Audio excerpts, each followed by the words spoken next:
Hey there, thanks for tuning into this episode of While We Were Working. While We Were Working is a show that helps you become a better people leader in your small business.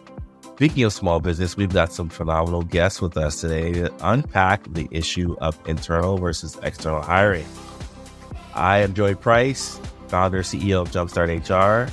Joined as always by my awesome co-host and consultant practice manager here at Jumpstart, Summer Ketron.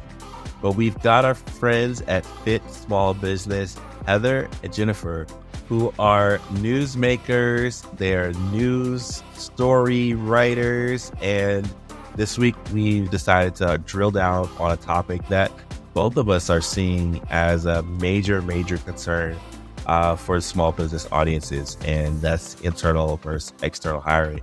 So maybe Heather, Jennifer, if you could just introduce yourselves, and then we will jump into our first segment, which is While We Were Working. Sure, absolutely. My name is Heather Landau, and I've been the content producer for our HR and payroll section over at Fit Small Business for the last almost 4 years. And I just love working with small business owners. I love creating content to guide them through the journey of owning their business and managing their business. So I'm really excited to be here with you guys today. And I'm Jennifer Soper. I'm the senior staff writer over at Fit Small Business. I've been with them for almost 3 years now, and I work mainly writing for human resources and a little bit in payroll and employee management. And I just like using my expertise to guide small businesses in learning more that everything that they can about human resources and what they need to get their businesses going. All right, well, I think the internet is going to explode because we have so much HR experience on one pod. I don't know if the world's ready for that, but we're going to give it to them anyway. So, Summer, do you want to set up our consultants corner and let everybody know what it is and how we tackle the topics that you were too busy paying attention to? I'd love to. Thanks, Joey. And it's so great to have you, Heather and Jennifer. Welcome to the show. And thanks, everybody, for joining us wherever you are catching our show from this week. And the While We Were Working segment is where Joey and I, we typically scour the web, we read blogs, we watch videos, magazines, pretty much you name it. We look to find something really interesting and fun to talk about on the show. Why? Because we know you were so busy working that you probably didn't catch it. And so here we are today. Awesome. Yeah. And we've got this article. Oddly enough, ironically enough, and of course we planned it, an article published with Small Business recently, written by Jennifer and reviewed and updated by Heather. And the headline is Internal versus External Recruitment, a guide for small businesses. So let's unpack the issue. Heather, maybe I'll start with you. What are some of the key differences between internal and external recruitment methods? And what's that impact on small business like? Yeah, absolutely. I think the key really to internal versus external recruitment is really understanding the business need, right, of exactly what a new role or a new position consists of. So you can really understand, are there employees that currently work for your organization that could be a good fit for that kind of promotion or a new position that you have in mind, or if the skills that you're seeking really require you to look externally to find somebody that would be new to your organization. And as a small business owner, it's so vital to really understand the pros and cons of keeping your internal employees and putting them into different positions versus hiring externally, because hiring externally can be really expensive. It can be really time consuming. But at the same time, you don't want to keep funneling around the same internal employees that might not really meet that true need of what a position requires. And that can really hinder the growth of a company, which can be so detrimental to small business owners. So it's really important that, especially as a small business owner, you really understand what a role requires. This way you can really analyze how you can best meet those needs. All right. Yeah. And, we see it all the time, and definitely within our business, and also with the teams that we work with, that I think self-awareness for the owner or the CEO or whomever is important, because you've got to be able to distinguish, is this a decision to promote someone based on the skills you've seen thus far, Or do you need new skills because you need to go into new ventures, or you need to add the level of maturity and complexity of your business? So it's very, very important to have an understanding and self-awareness of your business and what it truly needs. So I'm glad we're having this conversation. Jen, Summer, did you have any other comments on that piece where we all kind of set expectation of the key differences? I love it. I think if there's one thing I'd share quickly, Joey, just based on our experience working with small businesses, it is truly also the importance of hiring the right positions early on, right? Because when it's a small business, every hire counts. When it's much larger, then you do have it's a little more forgiving. Yeah. Okay. So now let's talk about the money, the cost implications of internal versus external hiring. And Jennifer, I'll start with you this time. How do cost considerations vary between internal and external recruitment methods? And what are some of the financial impacts that this can have on small businesses? That's a great question because cost is very important to small businesses. On the surface, internal recruitment is more cost effective because when you move an internal employee to a new position, then you don't really have the initial costs of like advertising for the role, bringing that person in and getting them acclimated. Plus, since the employee already understands the way your company operates, it'll take less time and less money to train them. However, there are hidden expenses of internal hires, such as the potential for loss of productivity as that employee acclimates to their new role. Also, if the move creates a vacancy in their former position, then your company will incur advertising costs to find that new employee for that role. For external hiring, you'll have the cost of advertising the position, like we mentioned before, potential recruiting agency fees if you decide to use an external source. Then you have onboarding expenses to get the new employee acclimated to your company, training expenses to get them up to speed in their role.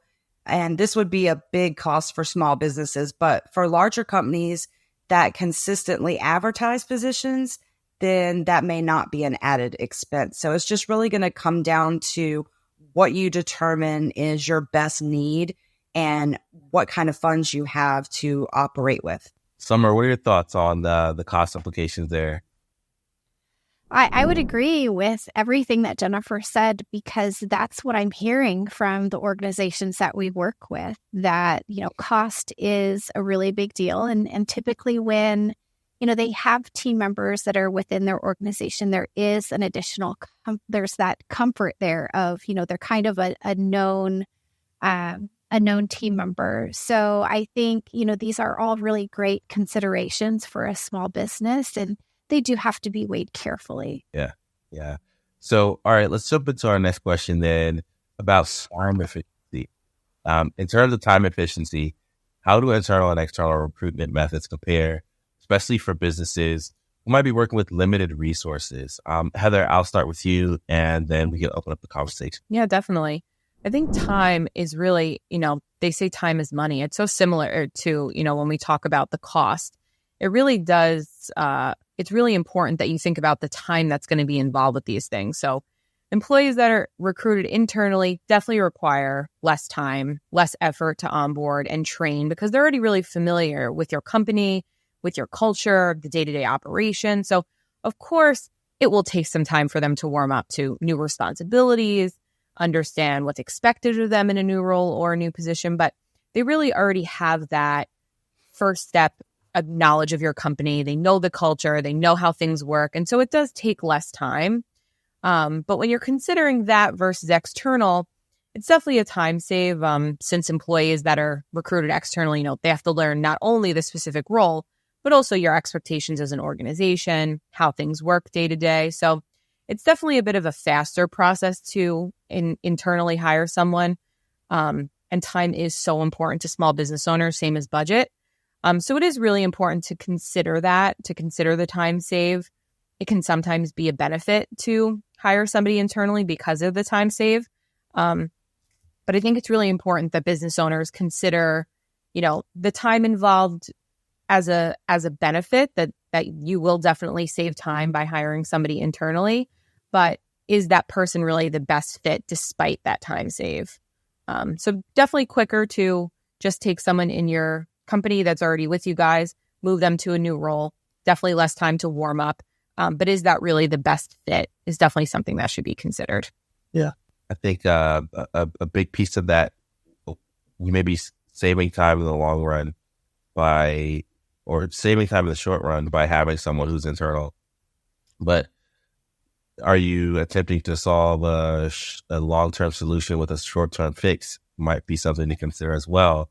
And I hate to sound like a lawyer with the whole, it depends, right? But that's why at Jumpstart, that's why we exist, is to help companies ask those really tough questions and get to the right solution.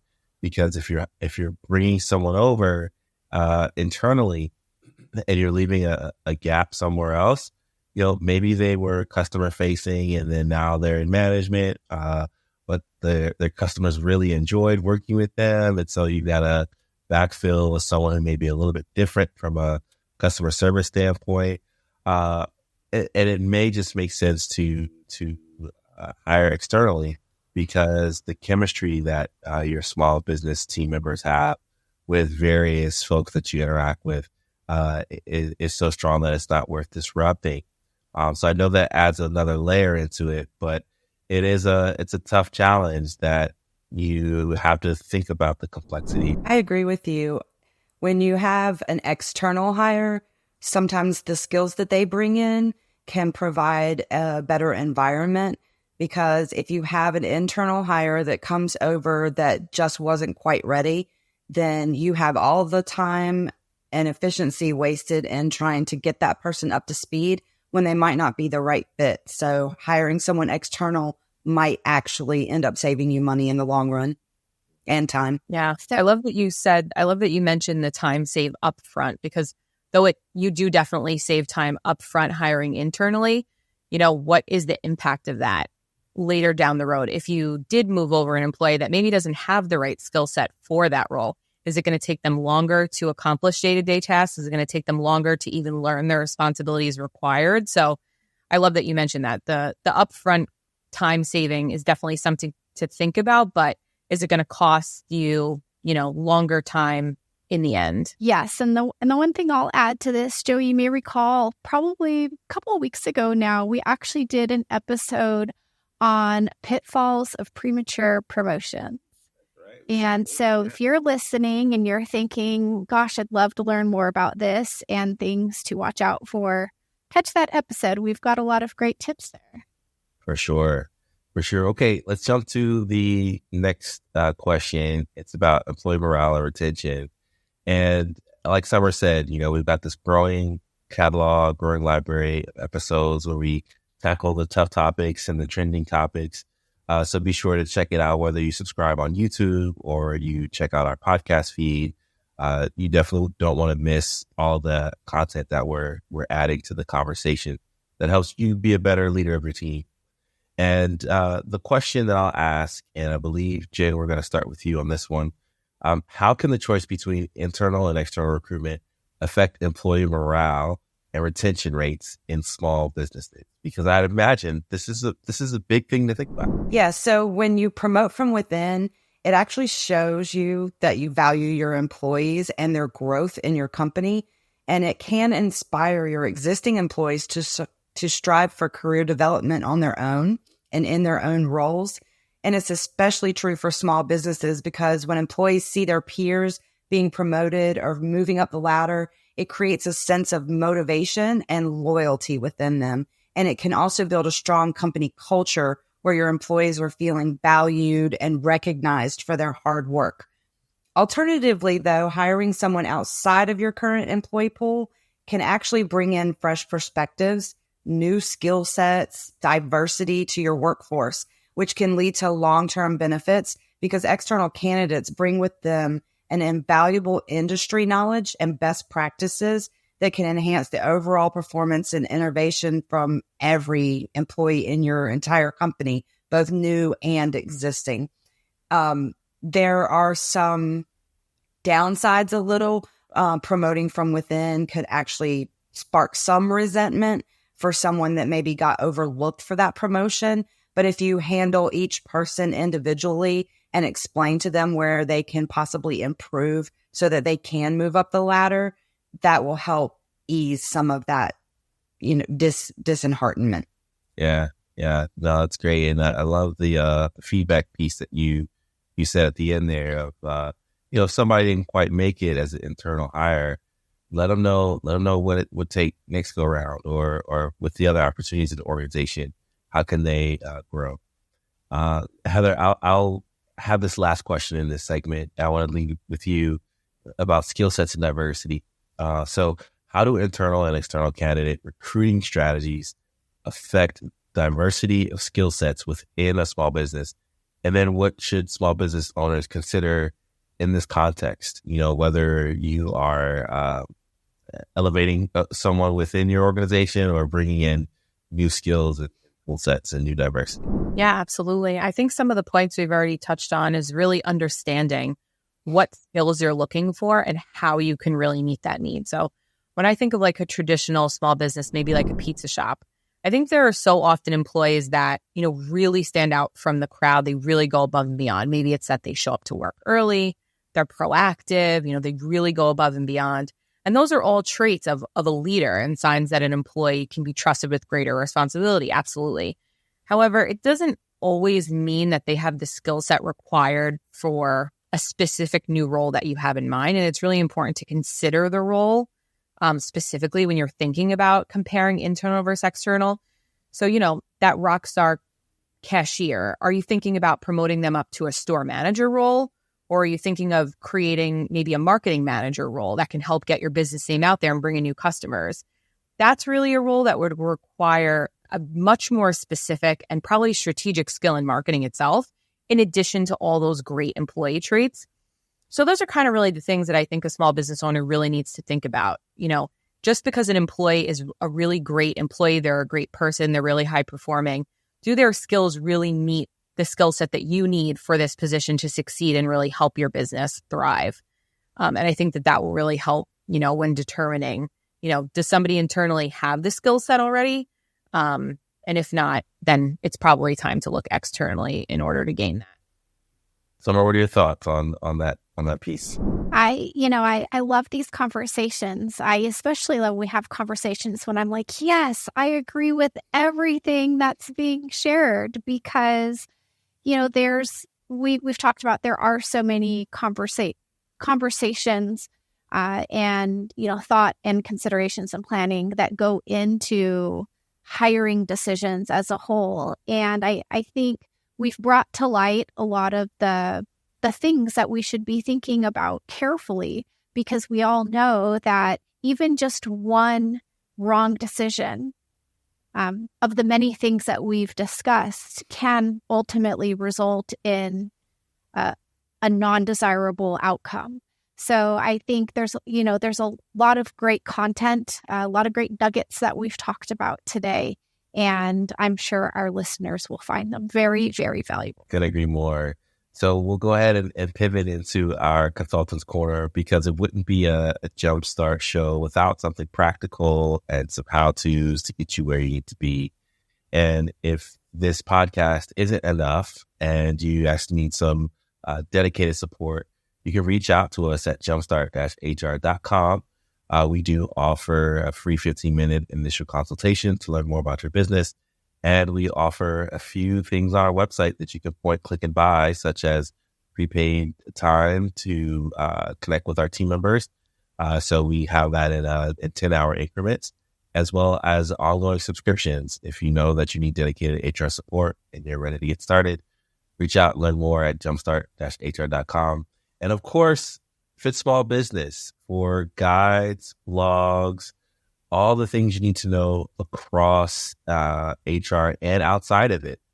They help your business get in shape, stay in shape, and it's the name Fit Small Business. So these tools are at your disposal. Definitely check it out. Consultants Corner. We are going to unpack a 5-step framework to determine whether to fill a role with an internal hire or an external hire. We started this conversation in the While We Were Working segment and unpacked, all of the different components and elements that you need to be thinking about Now we're going to consolidate them into a 5-step framework that you should be thinking through. So the first thing that you want to do is think about an assessment of your current skills and gaps. You should be asking yourself, and your management team should be asking, what are the key steps in assessing the existing skill sets within your organization, and how can you identify gaps that need to be filled?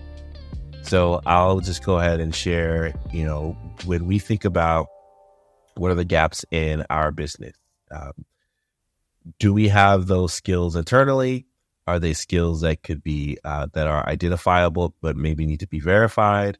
Are they skills that there may be promised, but they need to be trained and developed, and maybe introduce learning programs or certification programs, or not? And there's the only wrong answer is a dishonest answer, I think, because it's okay to have a gap, but now that lets you know what step you need to take to fill that skill set. Summer, what are your thoughts? What are you seeing in the space? And Heather and Jennifer, feel free to bring supporting thoughts and comments as we navigate this framework. But yeah, step one is identify current skills and gaps.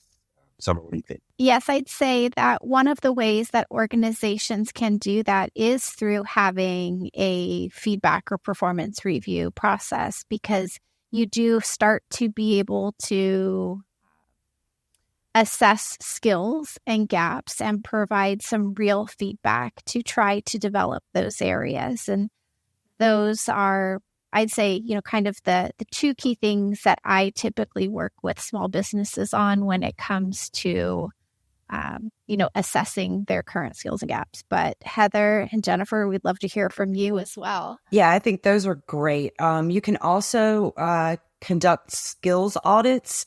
That'll help you map out the current competencies of your employees across different departments and different skill levels, which will help you identify their strengths, their areas of underdevelopment, and where they might need some extra assistance. You can do this. You can use tools like you mentioned before, the performance evaluations. You can use surveys, one-on-one interviews. And then I also suggest once you've mapped out the skills needed, then you should align them with your company goals. So when you know which skills are most critical for achieving your business objectives, it becomes easier to prioritize which skill gaps need that immediate attention. And you can do this by leveraging data analytics and trend analysis. That'll help you predict future skills needs, address potential gaps just before they become critical. I love that. And I love that you had mentioned, the assessments, especially if you're in a technology environment and you're looking for someone who maybe has an understanding of a certain programming language, or if you're in a project management environment and you want to make sure that people have experience of traditional project management or maybe agile project management, there are websites that you can go to. There are tools that you can give to your colleagues to have an honest, neutral assessment of their skills and abilities. And that helps you make decisions one way or another, whether that's for internal candidates or for external candidates. So the next piece we have is you've got to identify the growth and development opportunities. And so you've got to ask yourself, how should you evaluate the potential for growth and development of your current employees for new roles? Summer mentioned the performance review as a critical component of just understanding where your team members are.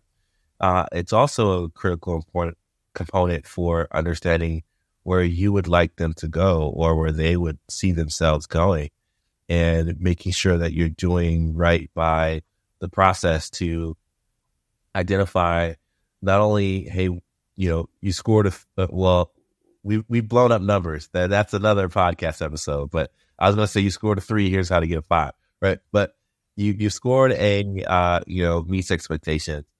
Here's how to score and exceeds expectations. And you want to say, go to this training, read this book, show this level of consistency in this area, talk to this mentor in the organization, talk to this mentor outside the organization. And these are some of the ways that you can have growth and development opportunities. Definitely sites like LinkedIn that have courses, certifications. Fit Small Business has a ton of knowledge that you can learn and grow and resources to point to.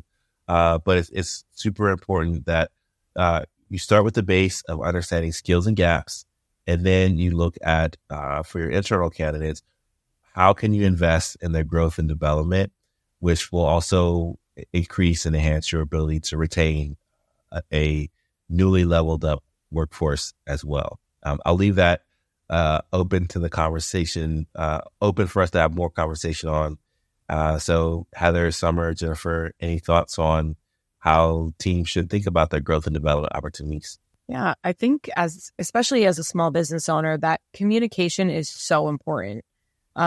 Even just talking to your employees about their own level of motivation or their commitment to grow, ask them about their career aspirations. What are their goals? Do they want to take on new responsibilities? Because maybe they're perfectly happy in the role that they're currently in and they're really not looking for anything more. I think that happens a lot too, and that's totally okay. But it's really important to meet employees where they're at. And such a big piece of that is communication and just having a really open line of communication with your employees. And I think on the other side of that, if you have an employee that's really, really excited about taking on new opportunities and new responsibilities, and, you're wondering if they're a good fit for that, that could be a little bit of a issue as well. And in that scenario, I think beyond communication, it's really valuable for business owners. As we've said before, conduct regular performance reviews, identify their strengths. Is there any area that they can improve their current skill set? So I think it's so important to just really understand where your employees are at. What are their aspirations? What are their goals? And what can you do as a business owner to help them achieve those? All right, let's go to the next one. So we've identified assessment of skills and gaps. We're painting a picture for growth and development. The next is getting to the cost benefit analysis. And the guidance that we recommend is creating a cost benefits analysis to choose between internal and external hiring, and identifying key factors that you would want to consider. So obviously we've touched on these in quite a bit of detail. So I'll just consolidate it and say, when you think about the cost benefit analysis, do you want to hire at the position that you have open, or do you want to hire at a position that will be left open when you move someone to a new role? Do you want to grow and develop and wrap your internal hire around training opportunities?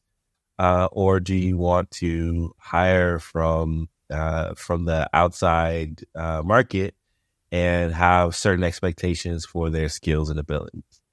If you want to go outside of the market, do you want to work with a recruiting firm? The Jumpstart has those capabilities.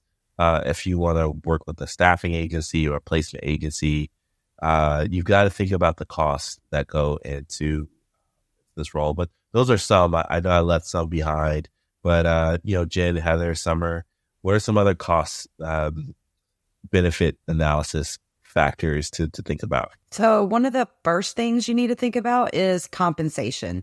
Like, what are you going to pay this employee? So a new hire is going to result in a new salary with benefits. And sometimes a new hire requires a higher pay than your existing employees just to get the most qualified talent, because it's a lot out there. It's competing. You're competing with other markets. You're competing with other companies to get that great talent. So you may have to pay them more than you're paying your current employees. But if there isn't anyone in your company who's qualified to take on the new position, then hiring externally will ultimately, it's going to result in a cost savings to you because they bring the skills and experience needed. Alternatively, moving an existing employee into a new role, it's going to cost you less initially. You may need to increase the employee's salary to align with the new role. If that is, if they're getting a promotion, if it's not a lateral move to a new position, if they're actually getting promoted and into a higher role, a salary is going to follow that. But they're already likely on your benefits program and enrolled in everything that you already have. So you're not going to have any additional costs when it comes to giving them PTO, giving them 401k, health insurance benefits, because they're probably already signed up for those things. However, If moving them means you need to fill their previous position, like we mentioned before, then you will have the cost of moving the existing employee and hiring a new one. Okay, in the interest of time, I will run through these last two things. They are very important, but I think we can put a bow on it here. The fourth thing you got to think about is cultural fit and adaptability. Now, when you are looking to promote an internal candidate, you already know that there is a culture fit to some degree, right? They're already on the team. They should have an expectation of knowing how to win at the organization. But a fun and interesting thing about hiring from the outside is that you can have a culture add, which is someone who brings a new set of skills or approach that will add to your culture. Kind of like throwing in a new flavor to a gumbo or a new flavor to a soup where, it's going to taste different, but it's going to taste even better. The last thing, though, is long-term impact and strategic alignment. And this is where we've alluded to at the beginning of like understanding, hey, are we trying to solve a short-term problem or a longer-term problem? And if we're aiming towards a long-term problem, what's the best way to resolve that? Is it through internal hiring or through external hiring? So I know that we've given you a lot to think about, and that's our job, because at Jumpstart HR and Fit Small Business, we care about seeing your organization perform well. And our organizations that provide tools and resources to help you get there. So at Jumpstart HR, we provide our HR consulting services, outsourcing services, and a podcast such as this. Fit Small Business offers guides, resources, blogs, and ways for you to learn and grow at your own pace. So Heather, Summer, Jennifer, it's been a pleasure chatting with you all this week. And for our community, make sure you check out our back catalog of episodes on YouTube and podcast, and go over and subscribe to Fit Small Business as well, so you can be caught up on all the tools and resources you need to know about to help your small business. All right, it's been a great episode. Thanks you all for being on the show. Appreciate it. Thank you. Thank you so much. Thanks, everyone.